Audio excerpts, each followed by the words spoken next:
Donc l'abri Othello, j'ai voulu le filmer parce que là-bas j'ai une réelle passion pour les peintures rupestres et la peinture pariétale, des hommes préhistoriques.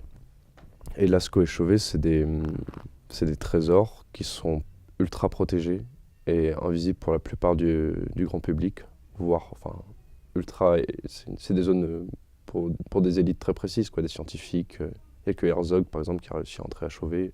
Enfin, c'est des lieux complètement clos, quoi. Alors que l'abri Othello, c'était un bon juste milieu, quoi, parce qu'il était, c'est pas connu du tout. Hum, c'est comme si dans la ville, personne n'avait rien à faire. Et ça, c'est assez récurrent aussi dans le film, comme dans Robert Laurent.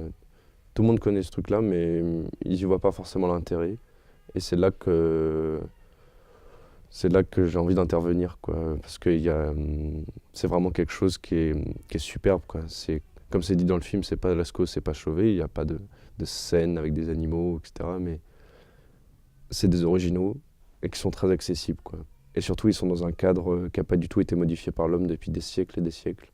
Et le fait que ça soit des originaux, ouais, c'est-à-dire que ça permet de s'approcher, il n'y a pas d'autre mot, de ces hommes, quoi. On sent que il y a un temps abyssal qui nous sépare en tant qu'artiste, d'artiste à artiste, on va dire ça comme ça. Mais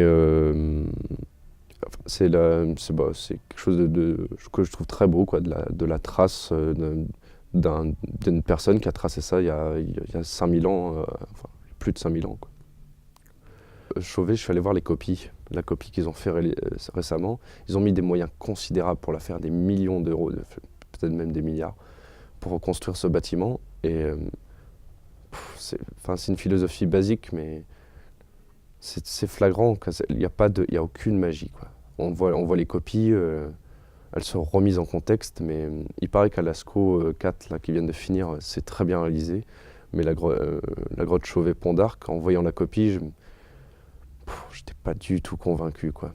C'était, ça sentait le faux parce qu'on était dans un cadre muséal où on achetait un billet, etc. Alors que l'abri Othello, il y avait cette marche pour aller, c'est-à-dire qu'il y a un effort à faire pour y aller, quoi. Et vu que je m'étais fait voler le film, il y avait aussi un effort à faire de retourner sur place et de refaire cette randonnée qui est pas si simple que ça, quand même, qui est pas du tout balisée, en fait, quoi. Et, euh, et là, de pouvoir être en relation directe avec des originaux, en dehors d'un cadre touristique.